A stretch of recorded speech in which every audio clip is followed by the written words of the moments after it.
NIOS chapter 10 यानी NIOS का chapter 10 और टॉपिक कौन सा रहेगा आज रहेगा इंसोलेशन एंड रेडिएशन। चैप्टर 10 का सबसे पहला टॉपिक यही है, इंसोलेशन एंड रेडिएशन।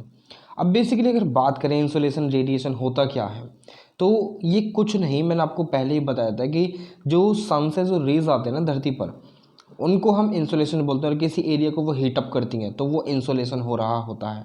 तो चैप्टर का नाम है इंसोलेशन एंड टेम्परेचर। दोनों ही चीज़ों के बारे में काफ़ी डिटेल में हम इस चैप्टर में डिस्कस करने वाले हैं कि व्हाट इज़ इंसोलेशन एंड कैसे ये इफेक्ट होता है और कैसे ये इन्फ्लुएंस होता है। सारी चीज़ों पर हम गहन अध्ययन करेंगे, ठीक है, सारी चीज़ों को जानेंगे एकदम बढ़िया तरीके से। तो चलिए वीडियो को चालू करते हैं बिना समय गंवाए। स्वागत है आपका इन्फॉर्मेशन ज्ञान में, मैं हूं आपका दोस्त अरुण।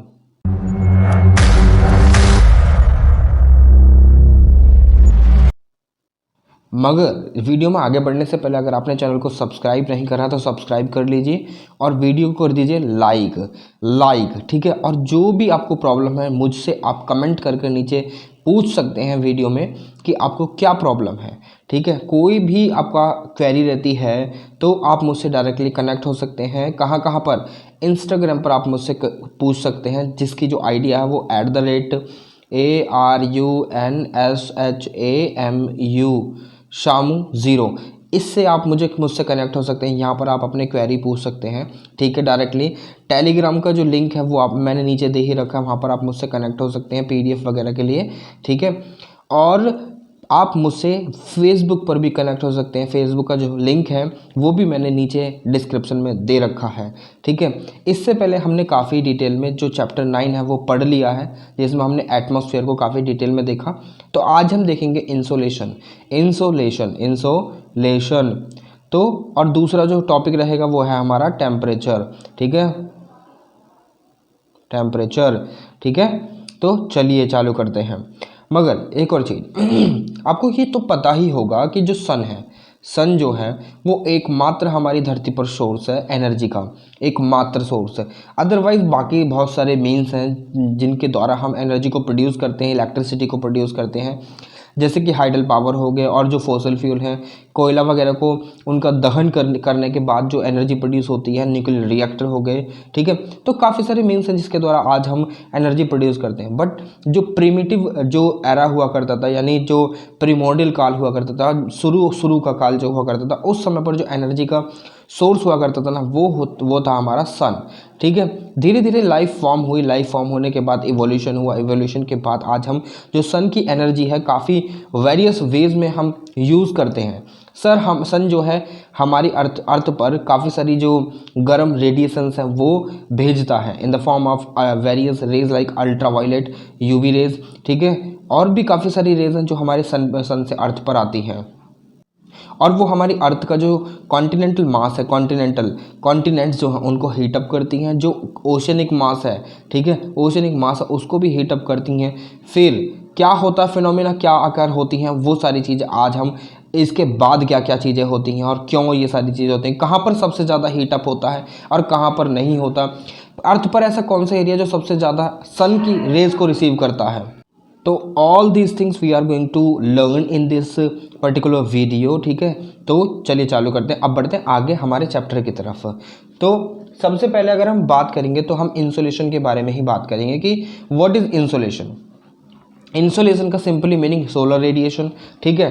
अब देखिए यहाँ पर जो मैंने आपको पहले ही बता दिया कि सन जो है वो हमारा प्राइमरी सोर्स ऑफ एनर्जी का है, ठीक है। यानी सबसे पहले जो एनर्जी आती है, लाइक खड़े होते हैं, अगर आप धूप में भी, अगर आप आपने विंटर सीजन का अगर यानी एक्सपीरियंस है आपको विंटर सीजन का, तो सबसे पहले हम अपनी जो हमारे शरीर को जो गर्मी की ज़रूरत होती है तो हम सीधा धूप में जाकर खड़े हो जाते हैं, ठीक है। ईजिली हमारे पास जो सन की रेज आती हैं वो हमारी बॉडी को कहीं ना कहीं हीटअप कर देती हैं और हमारा जो टेम्परेचर होता है और बाहर का जो टेम्परेचर उसको इक्वल अमाउंट में लेकर आते हैं, सो दैट कि वी फील मच बेटर ठीक है, सॉरी।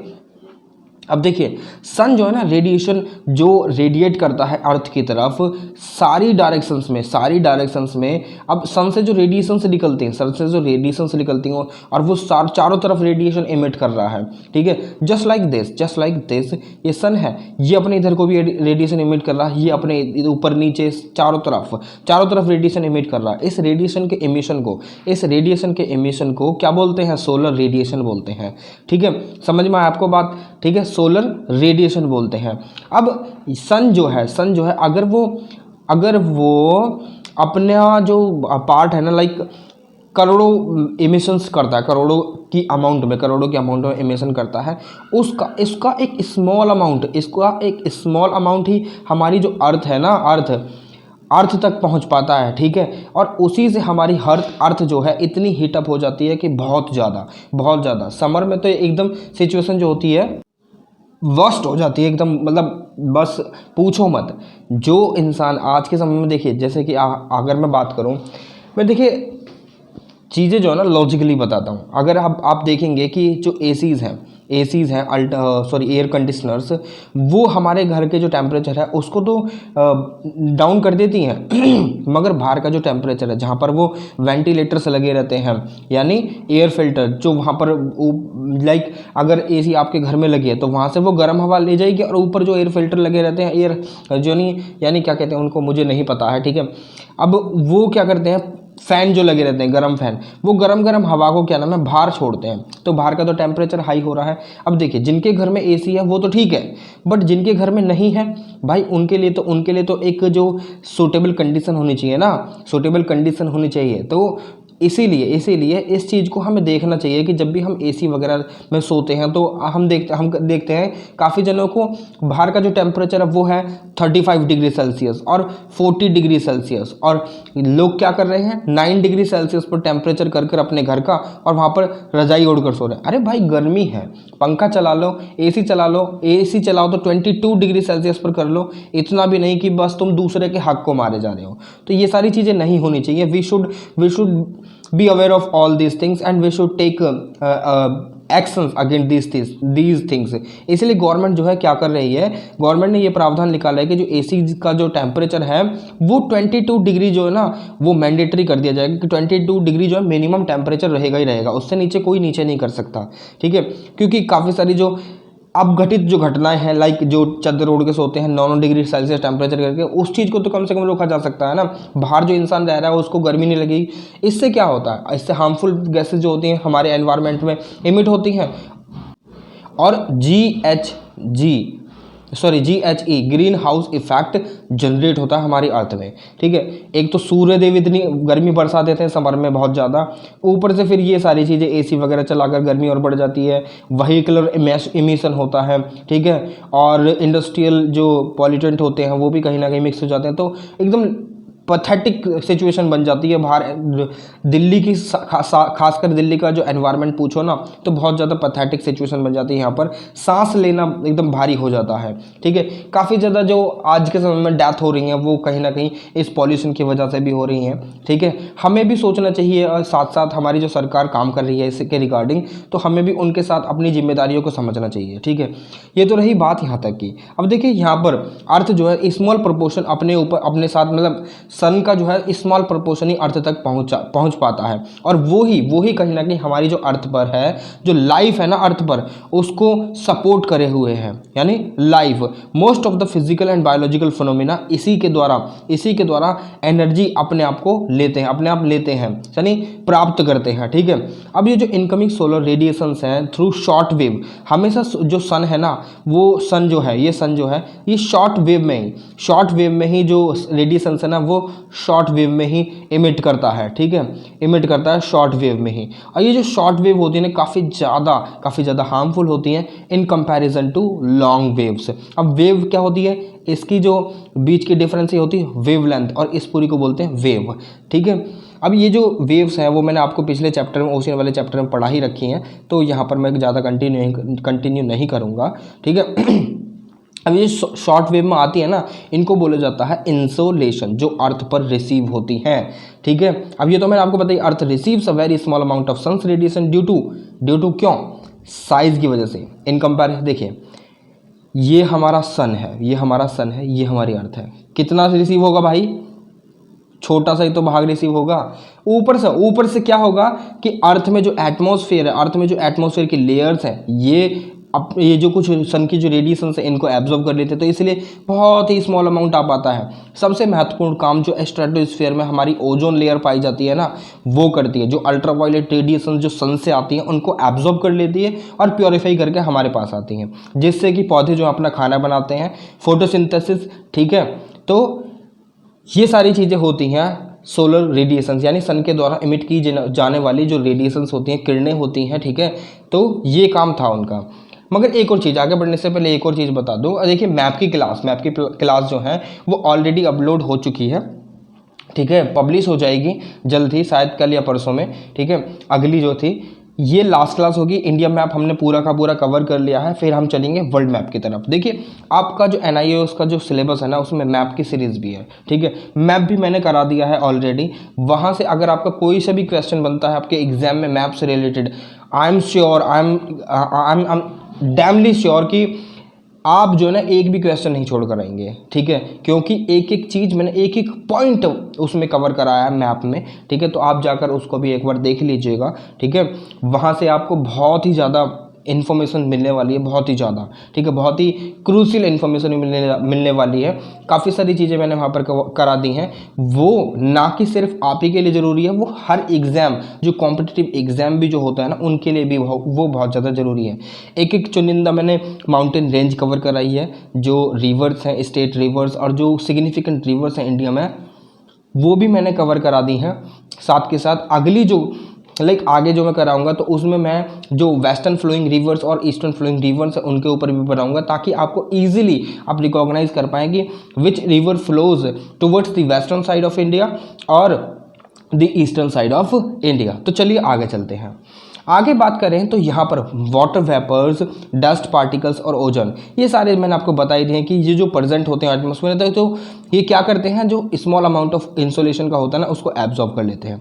अब देख लेते हैं, इतना तो हमें पता चल गया कि जो सन के द्वारा जो है वो रेडिएशंस एमिट करी जाती हैं। अब एक चीज़ यहाँ पर देखनी है कि वो कौन कौन से फैक्टर्स हैं जिनसे इंसोलेशन जो है वो इन्फ्लुएंस होता है, ठीक है। देखिए आपने देखा होगा कि जो सर्दियां होती हैं, सर्दियों में जो है ना, जो धूप है वो बहुत कम आती है। वहीं पर अगर हम समर की बात करें, यानी जो गर्मियों की बात करें, तो वहाँ पर हमें देखने के लिए मिलता है जो धूप है ना बहुत ज़्यादा आती है। वो क्यों, देखिए अब ये देख रहे हैं, ये आपको अगर आपकी स्क्रीन पर विजिबल है तो देखिए यहाँ पर ये होगा क्या, सीजन्स देख लेते हैं पहले। तो देखिए ये सीज़न है अर्थ के सीज़न, ठीक है, अर्थ के सीज़न। यहाँ पर ऑटम होगा जब जो पृथ्वी है वो इधर की साइड मूव करेगी, ठीक है। ये वाला ऑटम होगा सीज़न, इसके बीच का और इसके बीच का डिस्टेंस यहाँ पर ऑटम सीज़न होगा, ठीक है। और ये होगा समर, ठीक है, ये होगा स्प्रिंग, ठीक है, ये होगा विंटर, ठीक है। समझ में आया आपको बात, ठीक है। चलते हैं आगे। अब देखिए यहाँ से समझाता हूँ मैं आपको। हमारे यहाँ पर देखिए, यहाँ पर अब देखिए ये वाला महीना है जून का, ठीक है। यहाँ पर ये वाला महीना है इस जगह पर सितंबर का, ठीक है। ये वाला महीना है यहाँ पर दिसंबर का, और ये वाला महीना है यहाँ पर मार्च का। तो सिंपल सी बात आपको यहाँ पर ये समझनी है कि ये वाला जो महीना है, ये अर्थ जो है इस तरफ टिल्टेड है, ठीक है, इस तरफ टिल्टेड है अपनी एक्सिस पर। जब ये टिल्टेड है तो ये यूं चक्कर लगा रही है अपनी एक्सिस पर ही, ठीक, अपनी एक्सिस पर चक्कर लगा रही है। साथ ही साथ ये सूर्य के चारों ओर भी घूम रही है, मतलब ये अपनी एक्सिस पर इधर ही की साइड मुँह कर रहेगी, जब ये इधर ही की साइड मुँह कर रहेगी ना, तो क्या होगा, तो ये यूं ही घूमती रहेगी।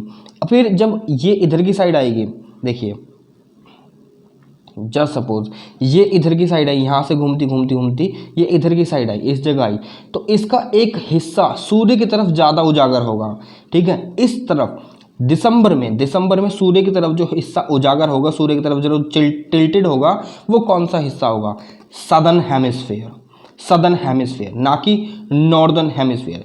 इस समय पर सदर्न हेमिस्फेयर में क्या होगा, समर चलेंगे, ठीक है, और विंटर चलेंगे नॉर्दर्न हेमिस्फेयर में, विंटर, ठीक है। विंटर सीजन नॉर्दर्न हेमिस्फेयर में होगा और समर सीजन यहाँ पर होगा, सदर्न हेमिस्फेयर में होगा। ये जो हमारा एरिया है ना, ये आप देख रहे हैं ये क्या है, कौन सा कॉन्टिनेंट है ये, सदर्न अमेरिका, ठीक है। और ऑस्ट्रेलिया में विंटर सॉरी समर होगा, ऑस्ट्रेलिया में समर होगा, सदर्न जो अमेरिका है वहाँ पर समर होगा, और जो कंट्री जो इक्वेटर के नीचे पड़ेंगी उन सब में समर होगा, ठीक है।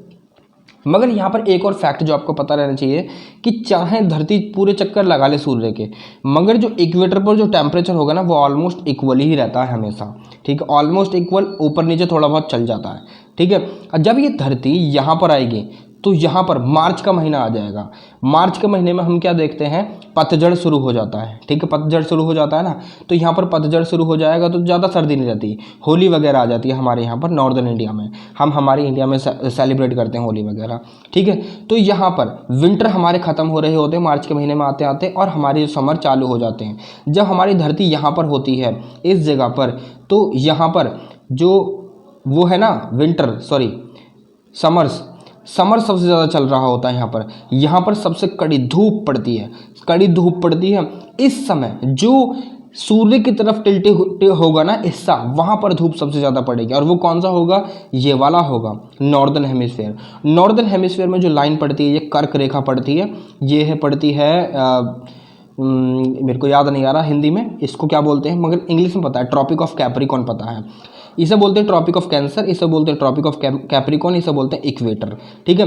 तो यहाँ पर ट्रॉपिक ऑफ कैप्रिकॉन है वो सन की तरफ ज़्यादा टिल्टेड होगी, यहाँ पर ट्रॉपिक ऑफ कैंसर यहाँ पर ज़्यादा टिल्टेड होगी, और यहाँ पर ट्रॉपिक ऑफ कैप्रिकॉन ज़्यादा टिल्टेड होगी विंटर में। जब नॉर्दर्न इंडिया में, नॉर्दर्न हेमिस्फीयर में अर्थ के जब विंटर चलेंगे ना, तो वहाँ पर जो सदर्न हेमिस्फीयर है वो समर का मजा ले रहा होगा, और जब यहाँ पर विंटर चलेंगे, सॉरी यहाँ पर नॉर्दर्न हेमिस्फीयर में समर चलेगा, तब ये सदर्न हेमिस्फीयर विंटर का मजा ले रहा होगा। इसलिए आपने देखा होगा यहाँ पर जो है ना, जो धरती होती है सन के सबसे नज़दीक होती है, वेरा जब हमारे यहाँ पर विंटर आते हैं ना नॉर्दर्न हेमिस्फीयर में, तो यहाँ पर जो धरती है ना सन से सबसे दूर होती है, इसलिए हमारे यहाँ पर जो विंटर्स का जो महीना होता है ज़्यादा से ज़्यादा 3 से 4 महीने, वहीं पर जो सदर्न हेमिस्फीयर में जो विंटर के महीने होते हैं ना, तकरीबन 7 से 8 महीने का होता है, ठीक है, 8 महीने का ड्यूरेशन होता है विंटर का, ठीक है। अब इसको देखिए,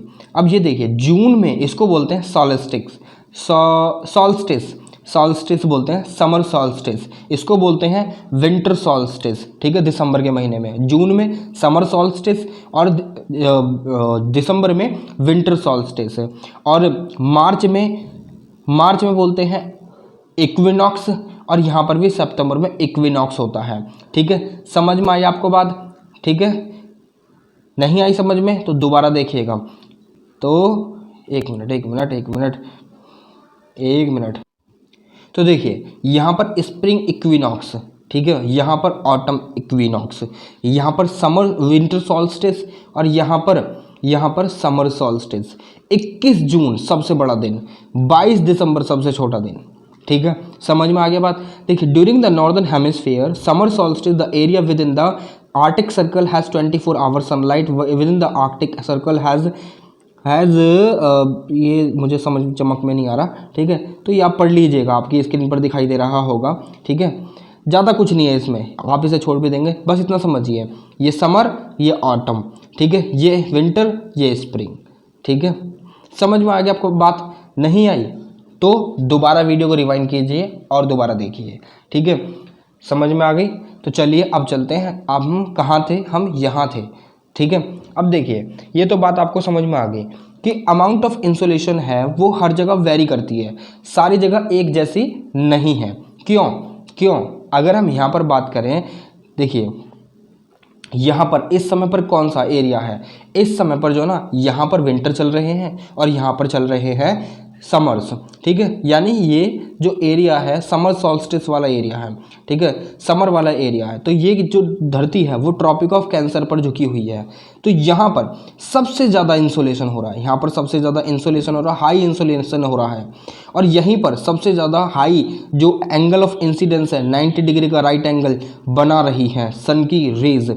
वेयर अगर हम बात करें तो सबसे कम जो लाइट है वो यहाँ पर जा रही है, और यहाँ पर जो एंगल ऑफ इंसिडेंस है वो स्मॉल है, तो जो एरिया सबसे कम लाइट रिसीव करने वाला है वो ये, ठीक है। और जो मतलब हीट अप होने वाला है, और जो सबसे ज़्यादा हीट अप होगा वो ये वाला एरिया है। ठीक है, ये बात समझ में आई। ये देखिए यहाँ पर आप ये समझते जाइए, जब मैं आपको मानसून पढ़ाऊंगा ना क्लाइमेट, तब भी मैं आपसे पूछूंगा कि कौन सा एरिया सबसे ज़्यादा हीट अप होता है, क्योंकि यही इन्फ्लुएंस करती हैं चीज़ें ट्रॉपिकल साइक्लोन और जो साइक्लोन के फॉर्मेशन में। अब ये वाला जो एरिया आप देख रहे हैं ना, यहाँ पर 6 महीने तक दिन रहेगा, ठीक है, और यहाँ पर 6 महीने तक रात रहेगी, क्योंकि ये धरती जो है यूं ही घूम रही है, यूं ही घूम रही है अपनी एक्सिस पर, यूं ही घूमती रहेगी धीरे धीरे धीरे धीरे धीरे। जब ये वाला हिस्सा सूर्य की तरफ ज़्यादा टिल्टेड होगा ना, जब यहाँ पर समर होगा और यहाँ पर विंटर होगा, ठीक है, दिसंबर के महीने में, तब यहाँ पर दिन होगा 6 महीने के लिए, फिर यहाँ पर दिन रात होगी 6 महीने के लिए। ठीक है, आप एक बार जो है ना, ये जो मैंने पीछे चित्र दिखाए थे आपको, पिक्चर दिखाई थी, तो वहाँ पर आप उन जो पिक्चर्स को एक बार अच्छे से अध्ययन कीजिए उनका। ठीक है, अब देखिए ट्रॉपिकल जोन जो है, ट्रॉपिकल जोन कौन सा है, ये वाला है ट्रॉपिकल जोन, ये वाला है ट्रॉपिकल जोन। ठीक है, ये पूरा का पूरा ट्रॉपिक ऑफ कैंसर से लेकर ट्रॉपिक ऑफ कैप्रिकॉन तक, ठीक है, ये वाला ट्रॉपिकल जोन पूरा का पूरा। यहाँ पर सबसे ज़्यादा इंसोलेशन होता है, मैक्सिमम इंसोलेशन यही होता है। वेयर एज जब हम मूव करते हैं इधर की तरफ, पोल्स की तरफ, तो इंसोलेशन काफ़ी कम होने लग जाता है। क्यों? क्योंकि यहाँ पर धरती जो है वो टिल्टेड है, और जो रेज हैं, वो जो एंगल ऑफ इंसिडेंस है वो बहुत ज़्यादा बन रहा है, मतलब बहुत कम बन रहा है। जब एंगल ऑफ इंसिडेंस कम बन रहा है तो रेज जो है वो टिल्टेड पड़ेंगे, तो आधे से ज़्यादा रेज तो एटमॉस्फेयर में ही एब्जॉर्ब हो जाएंगे, तो पड़ेगा क्या यहाँ पर जाकर, गिरेगा क्या, कुछ नहीं। और दूसरी बात, यहाँ पर जो है बर्फ़ भी है, आपको तो पता ही है, साउथ पोल और नॉर्थ पोल पर बर्फ़ की चादरें हैं। जब ये साउथ पोल और नॉर्थ पोल पर बर्फ़ की चादरें हैं, तो यहाँ पर इनका जो एल्बिडो यानी रिफ्लेक्शन रेट, जब कोई भी सफ़ेद चीज़ पर आप, यानी किसी भी, अगर कोई भी सफ़ेद चीज़ है उस पर आप सफ़ेद लाइट डालेंगे तो वो रिफ्लेक्ट हो जाएगी, तुरंत ही रिफ्लेक्ट हो जाएगी ना, तो कोई सी भी लाइट हो वो रिफ्लेक्ट होने लगेगी सफ़ेद चीज़ पर। तो यहाँ पर ये जो दो रीज़न है, ये भी तो सफ़ेद चादर से ही ढके हुए हैं, तो यहाँ पर अगर सन की रेज पड़ेंगी तो वो भी तो रिफ्लेक्ट होंगी, यूँ आई और यूँ चली गई।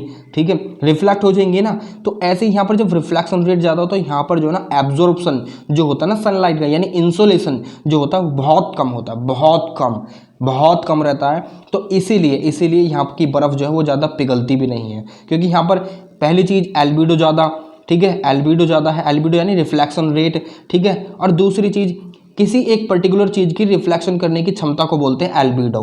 ठीक है, इसका एल्बिडो ज़्यादा है इस रीज़न का। जब एल्बिडो ज़्यादा है तो यहाँ पर रेज रुकेंगे नहीं। दूसरी बात, टिल्टेड रेज आ रही हैं, टिल्टेड रेज यानी एक ये वाला एरिया है, यहाँ पर डायरेक्ट पड़ रही है, ठीक है, और दूसरी चीज़ यहाँ पर टिल्टेड पड़ रही है, छूकर जा रही है, तो यहाँ पर कम आएगी ना, मतलब गर्मी कम होगी यहाँ पर, और यहाँ पर ज़्यादा होगी। तो इसलिए गर्मी जो ज़्यादा देखने के लिए मिलती है वो इक्वेटर वाले यानी ट्रॉपिकल जोन में हमें देखने के लिए मिलती है।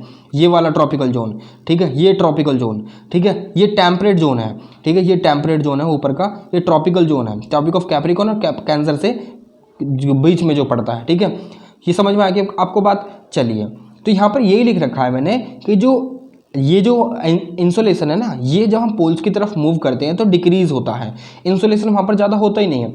और इंसोलेशन कब ज़्यादा होगा? समर्स में ज़्यादा होगा, और विंटर में कम होगा।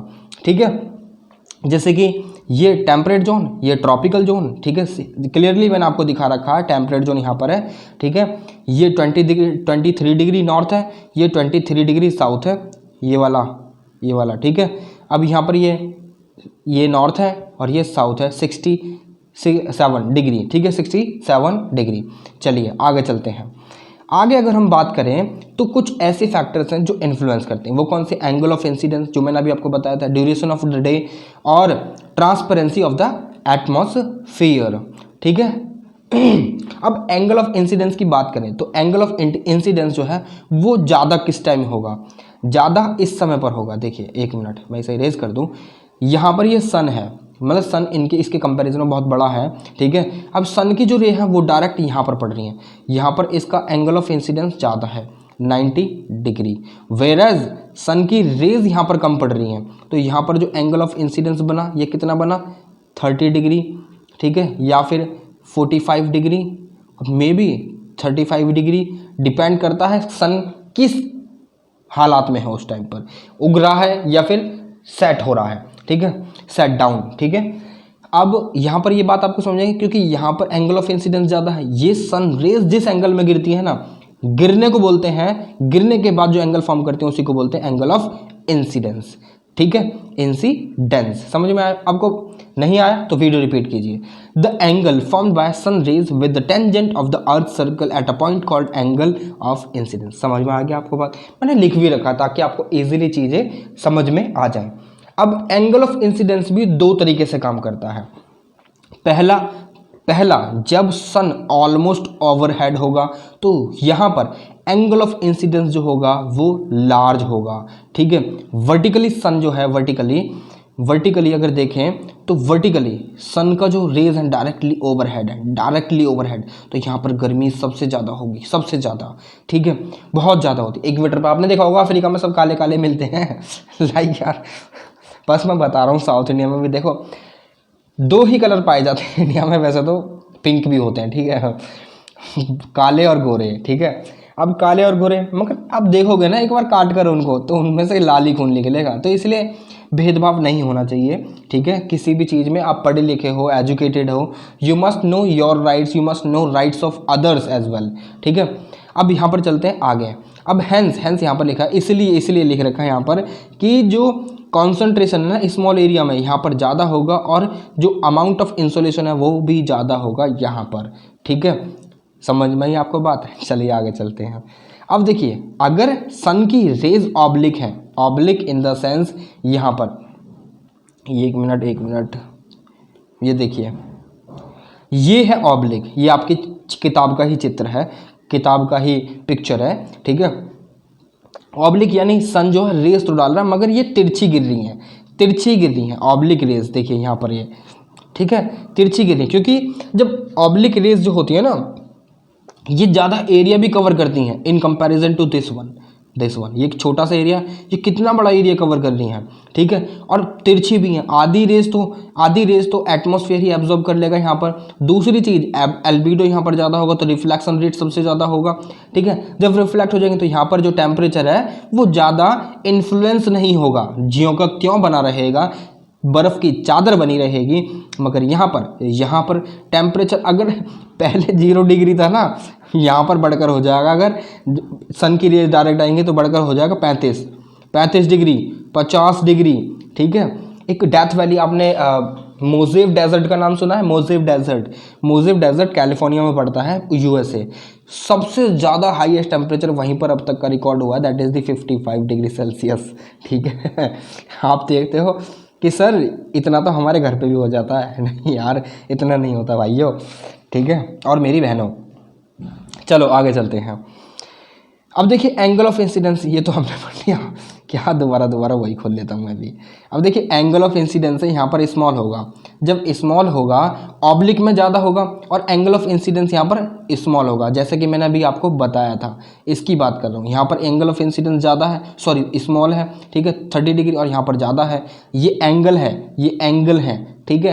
तो यहाँ पर जो है सन की रेज तो कम ही जाएंगी ना, आधी तो एब्जॉर्ब हो जाएंगे एटमॉस्फेयर में ही, ठीक है, आधी हो जाएंगे एटमॉस्फेयर में एब्जॉर्ब, ठीक है। और ये जो ग्रेटर एरिया ना उसको हीट अप कर रहा है, तो यहाँ पर लेस अमाउंट ऑफ इंसुलेशन होगा इसीलिए, ठीक है। समझ में आई आपको बात? अब दूसरा जो है एंगल ऑफ इंसिडेंस का जो दूसरा फिनोमिना है वो ये है सेकंड फिनोमिना, कि अगर स्मॉल एंगल होगा तो वहाँ पर जो रेज है ना उनको काफ़ी ज़्यादा जो रास्ता है ना तय करना पड़ेगा। देखिए मैं आपको बताता हूँ, एक मिनट, इसे इरेज कर दूँ तभी आपको समझ में आएगा, ठीक है। मैं इरेज कर दूँ, मानकर चलिए ये एटमॉस्फेयर है, जस्ट सपोज, ठीक है, मैंने एटमॉस्फेयर नहीं बनाया है, ठीक है, और ये मान लीजिए आपका सन है, सन मान लीजिए, खाली मानना है। यहाँ पर तो आपने डायरेक्ट छोटा सा एरिया कवर अप कर लिया इतना।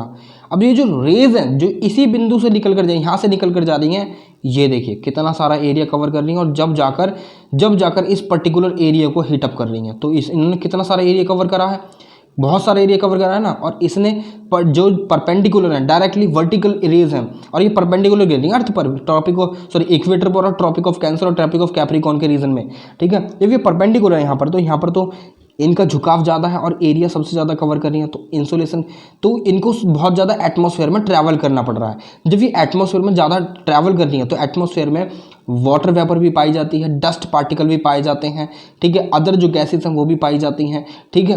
अब वो सारी चीज़ क्या करेंगे, जब इनके रास्ते में आते हैं वो सारी चीज़ें, और वाटर ड्रॉप भी पाई जाती हैं, क्लाउड्स भी होते हैं, ठीक है।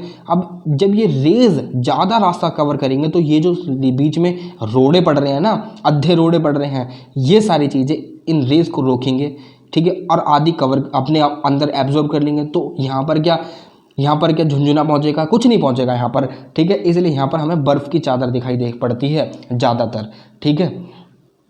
समझ में आई आपको बात। इसलिए यहाँ पर लिख रखा है sun rays with small angle traverse यानी ट्रैवल करती हैं और जाती हैं घुसती हैं, अंदर प्रवेश करती हैं, तो क्या होती है कि उनका जो स्ट्राइकिंग लेवल होता है ना वो बहुत ज़्यादा होता है, और उनको आधे में तो एब्जॉर्ब भी कर लिया जाता है, नीचे तक तो पहुंचती नहीं है। अब यहाँ पर यही बता रखा है सेकंड में कि longer the path of sun rays greater is the amount of reflection और absorption of heat by atmosphere is more, ठीक है।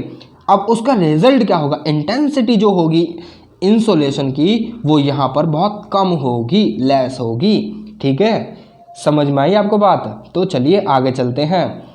अब देखिए ये चीज़ समझिए आप अगला जो टॉपिक है वो ये है कि जो इन्फ्लुएंस करता है, देखिए ये इस टॉपिक से आप भटकिए मत।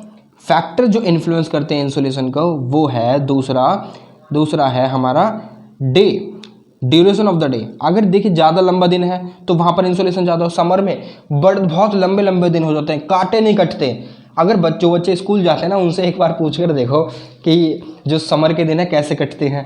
बस उनको तो बस ये लगता है कि बस छुट्टी हो जाए, घर पहुँचे हम अपने, ठीक है, और ट्यूशन जाने का मन नहीं करता, खाली खाओ पियो सो जाओ, ये बात होती है, ठीक है। इसलिए जो इंसुलेशन होता है समर के दिनों में सबसे ज़्यादा होता है, और जब दिन बड़ा होगा, डे बड़ा होगा, तो वहाँ पर इंसुलेशन भी ज़्यादा होगा, क्योंकि जो सूर्य है देर से छिपेगा और सूर्य अपनी जो रेडिएशन है वो सबसे ज़्यादा फैलाएगा, ठीक है। ये बात समझ में आ गई आपको बात। अब ट्रांसपेरेंसी, अब एक बात बताइए, अगर एटमॉस्फेयर में बादल वगैरह नहीं हुए, एटमॉस्फेयर बादल वगैरह नहीं हुए, तो सन की रेज डायरेक्टली पेनिट्रेट कर जाएंगी और डायरेक्टली अर्थ तक पहुंचेंगे। अब बीच में ही तुम आधे रोड़े डाल दोगे भाई, तो सन की रेज तो यहीं एब्जॉर्ब हो जाएंगी ना आधी। आपने देखा होगा बारिश वाले दिनों में जब मानसून वाले दिन आते हैं या विंटर वाले दिन आते हैं, तो उसमें क्या होता है, ऊपर बादल मंडरा रहे होते हैं, तो आधे से ज़्यादा जो रेज होती हैं वो तो जो क्लाउड्स वगैरह होते हैं और जो अदर जो material dust particles and all, water vapour और वाटर ड्रॉप्स एंड ऑल, और भी जो अदर गैसेस होती हैं वही एब्जॉर्ब कर लेती हैं, वही हीटअप हो जाती हैं। तो धरती पर कहाँ से पहुँचेगी वो चीज़ें। तो इसलिए हमें जो वहाँ उस समय पर जो मौसम है ना काफ़ी ठंडा दिखाई पड़ता है, ठीक है। इसलिए ट्रांसपेरेंसी ऑफ द एटमॉस्फेयर भी मैटर करती है, ठीक है। आगे चलो। अब देखिए हीटिंग एंड कूलिंग एटमॉस्फेयर, एक तो हमने देख लिया फैक्टर इन्फ्लुएंसिंग द इंसुलेशन, ठीक है, इंसुलेशन को इन्फ्लुएंस कर लेते हैं।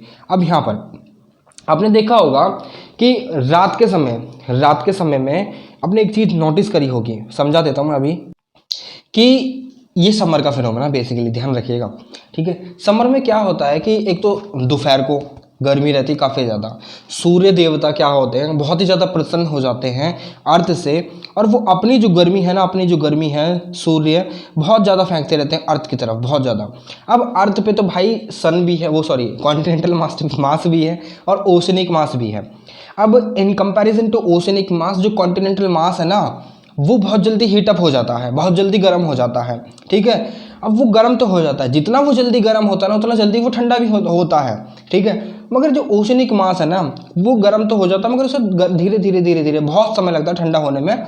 तो इसीलिए समर में क्या होता है कि समर में आपने देखा होगा कि दिन में एक तो सूर्यदेव ने परेशान कर दिया, दूसरी बात रात में हवा नहीं चलती बिल्कुल भी, ठीक है, गर्मी और लगती है, धरती गर्म हो जाती है, गरम हवा लगती है, अगर पंखा भी चलाते हैं तो गरम हवा लगती है। वो क्यों देखिए, सूर्य से तो शॉर्ट वेव में आती हैं रेडिएशंस, मगर अर्थ भी तो अपना खुद का एटमॉस्फेयर बनाए हुए है, अर्थ भी तो अपने आप को गर्म रखती है, तो वो लॉन्ग वेव में क्या करती है, रेडिएट करती है, वो भी रेडिएट करती है सन की तरह, ठीक है। मगर उसकी जो वेवलेंथ होती है वो लॉन्ग होती है in comparison to sun, in comparison to sun, जो इसकी छोटी छोटी वेवलेंथ होती हैं, ठीक है। इसीलिए हमें रात को जो अर्थ है ना वो गर्म देखने मिलती है। अब अर्थ कहाँ से लाती है भाई गर्मी? भाई दिन में जो गर्मी अर्थ को सन से मिली है ना, अर्थ को जो सन से मिली है गर्मी, वो धीरे धीरे एटमॉस्फेयर में रिलीज करती है रात के समय।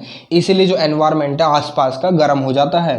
वहीं पर आप देखेंगे एक चीज, आप देखेंगे कि जो समुद्र जो है वो जल्दी से ठंडा नहीं होता अर्थ के मुकाबले। आपने देखा होगा रात को आप सोए गर्मी में, मगर सुबह को जब आप उठते हो ना भाई ठंडा ठंडा लगता है। क्यों?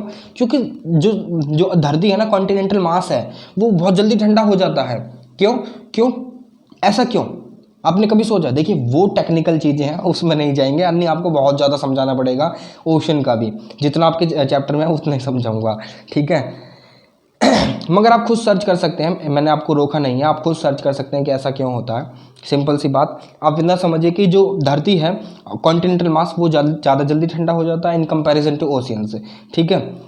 क्योंकि जो मास है ना कॉन्टिनेंटल मास बता ही देता हूँ मुझको मेरा भी मतलब मन करता है कि आपको सारी चीज़ें जो है ना पता चलनी चाहिए, क्योंकि आप ज्योग्राफी के स्टूडेंट हो, ठीक है। अब जो कॉन्टिनेंटल मास है वो ज़्यादा रेडिएट इमिट करता है। क्यों?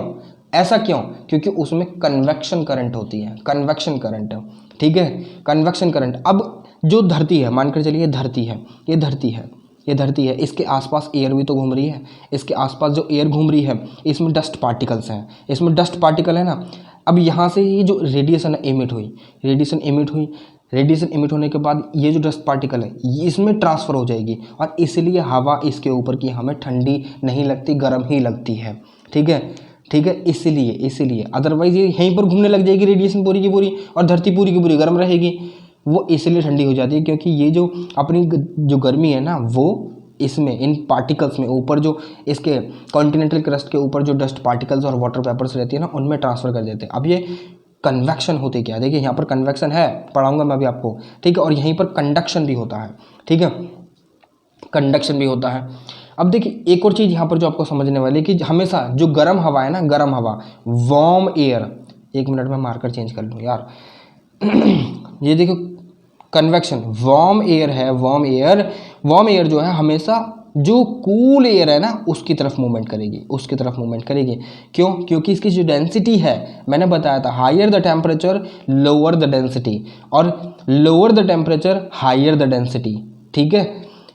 ये बात समझ में आई? जिसका टेम्परेचर हाई होगा उसकी डेंसिटी कम होगी, जिसका टेम्परेचर कम होगा उसकी डेंसिटी हाई होगी, और जो डेंसिटी जिसकी हाई होगी, जिसकी लो होगी, वो हाई डेंसिटी की तरफ मूवमेंट करेगा, ठीक है। समझ में आई आपको बात?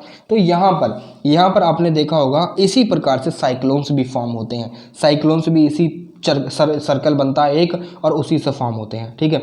अभी समझ लेते हैं यहाँ पर अल्टीमेट सोर्स है सन, ठीक है, समझ लीजिए हमने। फॉर एग्जांपल जब भी हम क्या करें, देखिए यहाँ पर आपने एटमॉस्फेयर देखा, विंटर में तो काफ़ी ठंडा हो जाता है, मगर वहीं पर जो जब समर आती है तो काफ़ी गर्म हो जाता है। मगर ये फिनोमिना हमें रिवर्स देखने के लिए मिलता है, कब? जब हम धरती से एटमॉस्फेयर में ऊपर की तरफ जाते हैं तो जो टेम्परेचर है वो भी गिरता है, सॉरी बढ़ता नहीं है, गिरता है, नीचे आता है। क्यों ऐसा क्यों होता है? क्योंकि हम ऊपर की तरफ जा रहे हैं, और ऊपर की तरफ हवा का जो दबाव है वो कम रहता है, ठीक है, एज़ कम्पेयर टू नीचे धरती के पास, ठीक है। तो इसीलिए हमें ये भी देखने के लिए मिलता है कि जो टेम्परेचर है ऊपर जो है कंडेंसेशन प्रोसेस भी चल रही होती है, यानी वाटर वेपर जो है वो बादलों का रूप ले रही होती हैं। तो इस कंडेंसेशन प्रोसेस में कुछ एनर्जी भी प्रोड्यूस होती है, कूल एनर्जी। तो यहाँ पर हमें देखने के लिए मिलता है कि जो ऊपर का जो टेम्परेचर है ना वो काफ़ी ठंडा रहता है। मगर ये सारे फिनोमिना हमें ट्रोपोस्फीयर में ही देखने के लिए मिलते हैं। अर्थ की जो सबसे पहली लेयर होती है ट्रोपोस्फीयर, फिर उसके बाद आती है स्ट्रेटोस्फीयर, उसके बाद आती है मीजोस्फीयर, उसके बाद आती है कौन सी? थर्मोस्फीयर और आइनोस्फीयर, उसके बाद आती है एक्सोस्फीयर, ठीक है। एक्सोस्फीयर तो ऑलमोस्ट स्पेस में ही पड़ती है, ठीक है। अब हमें ये देखने के लिए मिलता है कि जब भी हम क्लाइंब करते हैं माउंटेन में तो ऊपर की तरफ तो जो टेम्परेचर होता है वो धीरे धीरे कम होने लगता है, ठीक है। और ये क्या होना चाहिए, बल्कि हम एटमॉस्फेयर में ऊपर की तरफ जा रहे हैं तो टेम्परेचर इंक्रीज होना चाहिए, क्योंकि सन के तो पास ही जा रहे हैं ना। मगर ऐसा नहीं होता, ऊपर जाते हैं तो टेम्परेचर जो है वो कम होने लग जाता है, ठीक है। वो क्यों? क्योंकि ऊपर भाई गैसेज जो ना थोड़ी सी अलग ही प्रकार की होती हैं, ठीक है। ऑक्सीजन नहीं पाई जाती है वैसे तो, ठीक ज़्यादा नहीं पाई जाती, इसलिए हमेशा जब भी आप माउंट एवरेस्ट पर जाओगे ना तो वहाँ पर क्लाइंब करने के लिए आपको आपके साथ जो है ना एक ऑक्सीजन सिलेंडर भी होना चाहिए, ठीक है। अब इन सारी चीज़ों में इस पूरे फिनोमिना को एनर्जी देने के लिए कुछ प्रोसेसेस हैं वो रिस्पॉन्सिबल हैं। वो क्यों? एक तो रेडिएशन, दूसरी कंडक्शन, और तीसरी हमारी कन्वेक्शन, और चौथी एडवेक्शन, ठीक है। अब ये देख लेते हैं एक एक कर ये प्रोसेसेस क्या है आखिरकार। पहली, रेडिएशन का सिंपल मतलब यही है कि एक सोर्स से एनर्जी निकल रही है और डायरेक्टली एक ऑब्जेक्ट पर जाकर गिर रही है, ठीक है, जिससे वो जो पर्टिकुलर ऑब्जेक्ट है ना वो रेडिएट हो रहा है, ठीक है। और ये शॉर्ट फॉर्म में जाती हैं, ठीक है, शॉर्ट फॉर्म में जाती हैं और लॉन्ग फॉर्म में भी जाती हैं, ठीक है। अब सन से जो रेडिएशन आती हैं वो तो क्या आती हैं, शॉर्ट फॉर्म में आती हैं, मगर जो अर्थ है वो रेडिएट करती है लॉन्ग फॉर्म में, लॉन्ग वेव लेंथ में, ठीक है। ये बात समझ में आई, ठीक है। आगे चलते हैं। अब रेडिएशन के कुछ फैक्ट्स भी हैं, क्यों कि जो सारे ऑब्जेक्ट हैं वो हर एक ऑब्जेक्ट, चाहे वो ठंडा हो या गर्म हो, अपनी जो रेडिएशन है ना वो इमिट करेगा। ठंडे ऑब्जेक्ट के पास अगर आप बर्फ घर में चले जाएंगे जहाँ पर बर्फ बनती है, यानी आइस की जो शीट्स जमाई जाती हैं सो दैट की जो लोअर स्ट्रेटा के जो लोग हैं उनको वो यूज़ कर सकें वाइल मेकिंग शरबत, वाइल मेकिंग नींबू पानी, और वाइल मेकिंग अदर जो क्या बोलते हैं बेवरेजेस हैं, ठीक है, उनको बनाने के लिए। दारू पीने में भी दारू बहुत बुरी चीज़ है, नहीं पीनी चाहिए वैसे तो, ठीक है। अगर जीना है तो मत पीना, कभी भी ना ही छू कर देखना, ठीक है। अब यहाँ पर हर कोई अपनी जो एनर्जी है वो इमिट करता है, चाहे वो कोल्ड ऑब्जेक्ट हो चाहे वो हॉट ऑब्जेक्ट हो। अब हॉट ऑब्जेक्ट जो होगा उसमें हमें सबसे ज़्यादा रेडिएशन देखने के लिए मिलेगी, ठीक है, वो सबसे ज़्यादा रेडिएट करेगा एनर्जी पर यूनिट एरिया, ठीक है, देन दी कूलर ऑब्जेक्ट, ठीक है। अब टेम्परेचर की बात करें, टेम्परेचर जो है वो वेवलेंथ की बात करी जाती है कि temperature of an object determine the wavelength. मैंने आपको बता दिया अगर टेम्परेचर हाई होगा तो वहाँ से जो वेवलेंथ होगी छोटी छोटी निकलेगी, यानी शॉर्ट वेवलेंथ, और जो जिसका टेम्परेचर लो होगा वो ज़्यादा बड़ी बड़ी वेवलेंथ निकालेगा, यानी लॉन्ग वेवलेंथ, ठीक है। यहाँ पर hotter the object shorter is the length of wave. देखिए बढ़िया मजे तरीके से पढ़ो, टेंशन नहीं लेनी किसी बात की भी, ठीक है। अब इंसोलेशन जब वो अर्थ जब हीटअप हो जाती है तो अर्थ भी अपनी जो है ना रेडिएट करती है, किसमें, लॉन्ग वेवलेंथ में, ठीक है, लॉन्ग वेव्स में। देखिए यहाँ पर लिखा है insolation reaches the earth surface in short wave में पहुंचता है सूर्य से, ठीक है।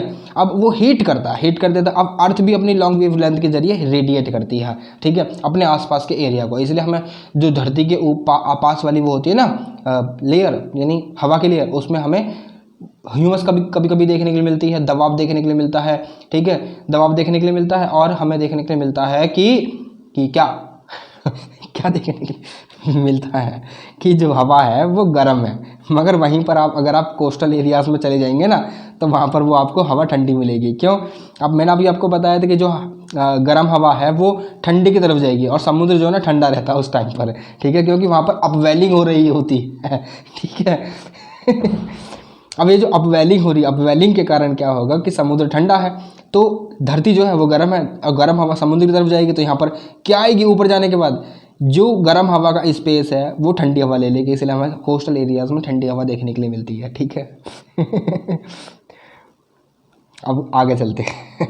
अब देखिए आपने देखा होगा, यू विल अज्यूम कि जो एटमॉस्फेयर ट्रांसपेरेंट है, ठीक है, मगर ट्रांसपेरेंट खाली शॉर्ट वेव जो होती है ना उनके लिए ट्रांसपेरेंट होता है, मगर लॉन्ग वेव जो होती है ना उनके लिए ओपेक कहलाता है। अब देखिए शॉर्ट वेव जो है वो तो काफ़ी तीव्रता से फ्लो करती हैं, काफ़ी तीव्रता से जाती हैं, वेयरएज अगर बात करें लॉन्ग वेव की वो तो भाई आराम से जाती हैं, लाइक टर्टल, कछुए की चाल से जाती हैं। तो भाई कछुआ तो थक ही जाएगा at the end of the day. अब इनकी जो एनर्जी है वो 12 जूल है। अब ये 12 जूल में कितना, 1 किलोमीटर का एरिया ही कवर कर सकती हैं, तो 1 किलोमीटर तक तो जाएंगी। अब जो शॉर्ट वेव होती है उनका जो एरिया, मतलब शॉर्ट वेव है, ये शॉर्ट वेव है, इनकी जो एनर्जी है हज़ारों जूल में है, ये एरिया है इन कंपैरिजन टू जो लॉन्ग वेव लेंथ है उनके कंपैरिजन में ज़्यादा एरिया कवर कर पाएंगे ना। तो इसीलिए हमेशा जो शॉर्ट वेव लेंथ होती है ना, शॉर्ट वेव होती हैं वो उनके लिए जो एटमॉस्फेयर होता है वो ट्रांसपेरेंट होता है, वो तो जल्दी से चीरते ही निकल जाती हैं। अब ये जो लॉन्ग वेव है वो तो भाई लहरती हुई जाएंगे आराम से, अगर इनके बीच में कुछ भी आ गया ना तो वहीं रुक जाएंगे, चला यहाँ यहीं से जाएंगे, अब नहीं जा रहे, अब हम आगे। तो यही सारी चीज़ें होती हैं, ठीक है। इसीलिए कहा जाता है कि जो एनर्जी अर्थ के द्वारा इमिट करी जाती है, टेरेस्ट्रियल रेडिएशन बोलते हैं उसको, ठीक है, अब वो एटमॉस्फेयर को पार नहीं कर पाती। क्यों? क्योंकि वो जो बीच में एटमॉस्फेयर की लेयर्स पड़ती हैं वहीं रुक जाती है, ठीक है। सोलर रेडिएशन, ठीक है, सोलर रेडिएशन वही है जो एटमॉस्फेयर में आती है, इनकमिंग सोलर रेडिएशन। इसीलिए यहाँ पर इंसुलेशन होता है अर्थ के द्वारा भी, ठीक है, इंसुलेशन होता है अर्थ के द्वारा भी, जो एटमॉस्फेयर जो अर्थ की क्रस्ट के पास जो हवा होती है उसको गर्म कर देती है। अब कंडक्शन क्या होता है रेडिएशन दिखा देता हूँ मैं आपको, एक पिक्चर है मेरे पास, ये देखिए, ये रेडिएशन, ठीक है, कंडक्शन, कन्वेक्शन, ठीक है। अभी समझाता हूँ मैं आपको क्या होता है ये, जस्ट अ सेकेंड। देखिए कंडक्शन क्या होता है कि अगर दो ऑब्जेक्ट हैं, ये दो ऑब्जेक्ट हैं, इनमें कोई भी अनइक्वल टेम्परेचर, ये इसका जो टेम्परेचर है वो है 10 डिग्री सेल्सियस, 10 डिग्री सेल्सियस, इसका जो टेम्परेचर 30 डिग्री सेल्सियस, ठीक है। अब इन दोनों को आपस में मिलाकर रख दिया, आपस में रख दिया यूं रख दिया आपस में मिलाकर। अब ये दोनों जब तक अपना जो टेम्परेचर इक्वल नहीं कर लेंगे ना, तब तक ये मानेंगे नहीं। अपना इक्वल टेम्परेचर जो करने की प्रक्रिया को बोलते हैं कंडक्शन, ठीक है। देखिए अब तो अब आपको क्या समझाता हूँ मैं, अब आपको समझाता हूँ मैं इसका कंडक्शन की प्रोसेस, ठीक है। ये देखिए कंडक्शन, ये तो भाई नीचे से हीटअप हो रहा है, ठीक है, नीचे से हीटअप हो रहा है ना। अब ये जो नीचे से हीटअप हो रहा है, तो नीचे से हीटअप होने के साथ साथ ये अपनी एनर्जी है यहाँ पर भी ट्रांसफ़र करेगा। इसका जो पकड़ने का जो हैंडल है ये भी हीटअप हो जाएगा और ये भी हमें गर्म ही देखने को मिलेगा। जब तक इस हैंडल का टेम्परेचर इसके जितना नहीं हो जाएगा ना, इसका जो तल है, इसका जो बेड है, इसके जितना नहीं हो जाएगा टेम्परेचर, तब तक ये मानेगा नहीं, अपने आप को इक्वल करके रहेगा। तो इसी प्रोसेस को बोलते हैं कंडक्शन।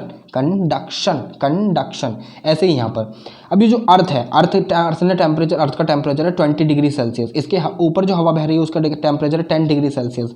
जब तक ये दोनों सेम नहीं हो जाएंगे, अर्थ जो है ना तब तक रेडिएट करती ही रहेगी। लाइक एक बकेट जिसकी कैपेसिटी है, सॉरी ये है नल का, सॉरी ये नल का कैसे बनाते हैं भाई, ये नल का, ये पानी भर रहा है बकेट में, एक बकेट है इसमें भरा है, इसकी जो कैपेसिटी है 10 लीटर है और ये एक आदमी है, ये एक मैन है, ये चला रहा है, ये नलके को चला रहा है ऊपर नीचे करके, ठीक है। अब ये चला रहा है, चलाने के साथ साथ ये कह रहा है कि इसको बाल्टी को पूरा भरना है। बाल्टी को जब पूरा भरना है तो इसकी जो कैपेसिटी है वो 10 लीटर है। अब ये 10 लीटर से ज़्यादा चलाया जा रहा है, ये 10 लीटर क्या करेगा, अब झूल जाएगा बाहर, ठीक है, बाहर फेंक देगा। तो बाहर फेंक देगा तो इससे क्या होगा कि इसकी कैपेसिटी से बाहर चला गया। तो इसीलिए यहाँ की जो अर्थ है वो भी अपना टेम्परेचर सेम ही करना चाहिए जैसे कि बाहर है, और सॉरी बाहर का जो टेम्परेचर है वो भी सेम करना चाहिए। इसका 10 है था तो 15 दोनों का हो जाए ना, तो दोनों आराम से रहेंगे, फिर कहीं भागने की कोई ज़रूरत नहीं है। मगर ये चीज़ें हमें कोस्टल एरिया में देखने के लिए मिलती हैं, जो भी देखने के लिए नहीं मिलती हैं, जो अभी ये मैंने आपको बताया, ठीक है। तो समझ में आ गया आपको कंडक्शन। अब देखिए कंडक्शन में क्या होता है कि एटमॉस्फेयर जो होता है, atmosphere, the conduction in the atmosphere occurs at zone of contact between atmosphere and the earth surface, ठीक है। Sorry, since it only affects the air close to the earth surface, ठीक है। अब कन्वेक्शन क्या होता है, कन्वेक्शन में क्या होता है कि मूवमेंट होता है एक पर्टिकुलर मास का, एयर मास का, जो मैंने अभी आपको समझाया कि जो ट्रांसफर है ना हीट की, वो मासेस में होती है, चाहे वो पानी का मास हो चाहे वो हवा का मास हो। जनरली वर्टिकल डायरेक्शन में होती है, इसलिए इसे बोला जाता है कन्वेक्शन, ठीक है।